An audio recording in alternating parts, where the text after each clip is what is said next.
Whoa, that's not what I wanted to do. But yeah, we're back. I'm short Bitcoin. I'll tell you why. There's not much happening today in the market, to be honest. So I thought I'm just gonna do a pretty much TA show, probably gonna be 4 or 5 minutes.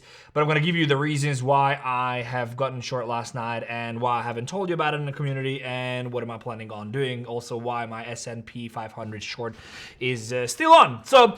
If you don't know who I am, my name is 𝗏𝗏. I do these updates 5 to 10 minutes every single day. Subscribe, 22% not subscribed, and we would like to get to 40,000 subscribers. Let's go. So a couple of things. One, I did take this short yesterday, and the reason why I took it, I woke up. Actually, what time was it? It was like around 1 a.m. I just woke up, I looked at the chart, and I'm like, yeah, I mean, this is gonna be a 5-minute market structure shift after a massive push through here. So that has to result in a pullback. So I just got in a short and I went back to sleep, and I completely forgot to post about it in the community, which is completely free. It's basically a channel that you can join in. So sorry about this, but I do have this short open here, both on 2bit, and I do have it open here on Bitfunded. And so the reason why I'm short, a couple of things. One very important thing that actually happened is that we do have a 4-hour close above here. And I know what you're gonna say, and I even saw the post in the comments. 𝗏𝗏, there is a 4-hour close above there. That means we should start longing. Well, I'm not convinced, and I'll tell you why. So usually what you need to see for a reversal is a close above the previous high, right? So if you monitor, if you've been watching the channel, you know that I've been saying that this is, 1, 2, 3, 4. 1, 2, 3, 4. And if you look at this, basically it's a 4-pointer structure, meaning you always short or long take position on the 5th leg, which is happening now. And until there is a close above the 4-hour high. Now, there is a close above there, but the circumstances do matter. One, this has happened on news, and this close has happened on news as well. Also, it has happened on New York. So, why this happened on Peace Talks, by the way, Peace Talks News. So, why this is relevant and interesting? It's interesting and relevant because if you look at this, there is 1, 2, 3, 4, 5, 6. I would not consider these 6, and then 7, 8 candles that wanted to close above out of the 10 and didn't, and there is 2 out of the 10 that did. And even the candle that did close above there was 1 candle close above, which was 0.15%. And then there was another one, which is 0.18%. Let me look at, there's not even a candle close above here. Look at this. There's not even a candle close on the total market cap, which is always a confluence, okay? So that basically means that nothing changes in my books. We are going sub 60. It's so simple. 1, 2, 3, 4, and then up here, 1, 2, 3, major liquidations here, sweep, and potentially we are going down. So here's what I'm thinking, and here's why I'm sure. There was a 5-minute market structure shift, which I've gotten in on a long position. I think it was a bit too early, to be honest, but if you look at the 15-minute now, it's clear. Like there is a clear 50, even I think it's even an hourly market structure shift here.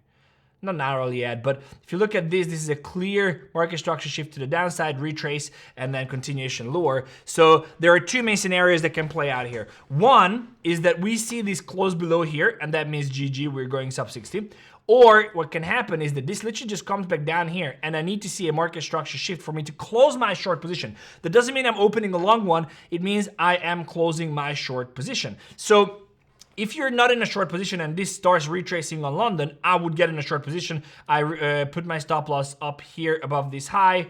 I think it's above this high. Where is it? It's 72,500. 72,450 is my stop loss up above this high because this was the retrace to the 50% and then rejection from there. I always tell you this as well. If you look at this, I'm pretty confident this is exactly the 50%. Look at this. It works perfectly. So it comes back and then it rejects and it is going lower. Okay. So that said, ultimately, I am looking for lower, but for me to confirm that we are going lower, I should not see a 15-minute market structure shift before we break below this level at 70,500. Okay, so that's what I'm actually keeping an eye on. If I wouldn't have a position in, I would just wait, and if I did have a position, I would be just riding it, and if I didn't, I would just wait, and I would wait for this 72,000 retrace, and then a potential short from there.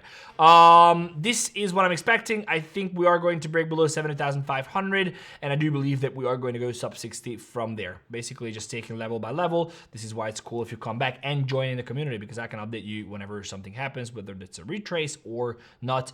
You have to be alert. And also yesterday I had a short position and I had to close it because of the whole peace talk negotiations, and close it with, like, you know, it was $1,400, but I closed it and I said, look, I'm closing the positions. I put place talks happening, close my Bitcoin short, and then literally like 20 minutes later or whatever, yeah, about an hour later, we already had would have had the stop loss hit.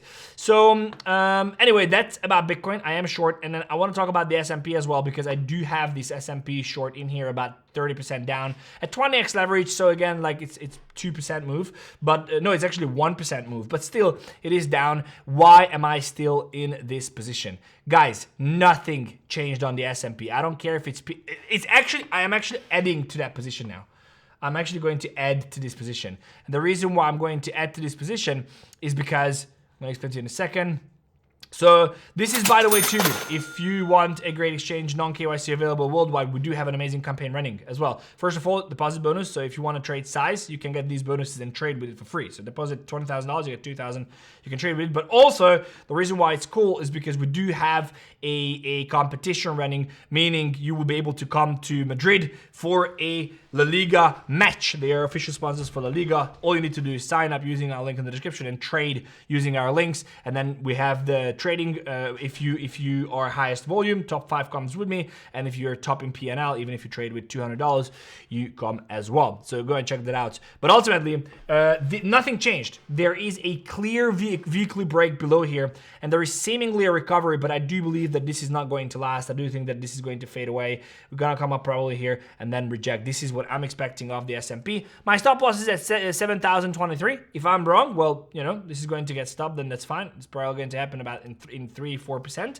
But I do think we're gonna reject before that happens, and the S&P is going to drop hard. I have made a full post about it, but the ultimate reason is because when you have a weekly close below, almost every single time you do have a major crash. So the S&P is due for a 50% pullback, and that 50% comes down to about $6,000, and I'm waiting for that. So I just added, as you've seen, I just added to the position, and I am short Bitcoin as well. That's it, guys. It was a short update. I'm actually gonna go ride motorbike whole day long, so I don't know what you're doing, but touch grass, enjoy the weekend, join in the community. I need a haircut as well. And comment whatever you want. I'll see you in the next one. Take care.